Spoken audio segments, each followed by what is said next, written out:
Hi everyone, I'm back with new series. Varalakshmi వ్రతం అనగానే మన ఇల్లంతా పూజలతో అలంకారాలతో నిండిపోతుంది. కానీ ఎప్పుడైనా ఆలోచించారా అసలు ఈ వ్రతం ఎందుకు చేస్తామని? Okay, let me tell you the story. చాలా కాలం క్రితం మగధ అనే ఊరిలో చారుమతి అనే గృహిణి ఉండేవారు. ఆమెకి ఉన్న ఒక్కగానొక్క కల ఏంటంటే ప్రతి క్షణం తన కుటుంబం ఆరోగ్యంగా ఆనందంగా ఉండాలి.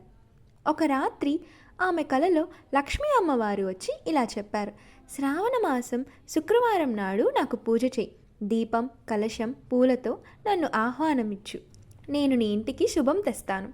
చారుమతి తన భర్తతో కలిసి భక్తిగా వ్రతం చేపట్టింది.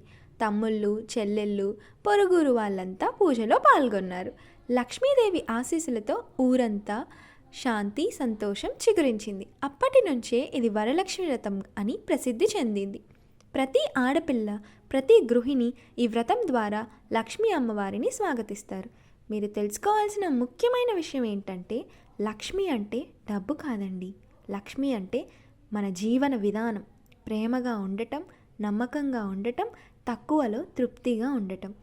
దీపం వెలిగించేటప్పుడు మనం చెప్పాల్సిన మాట: అమ్మ, మా ఇంటికే కాదు మా హృదయాల్లో కూడా రావా?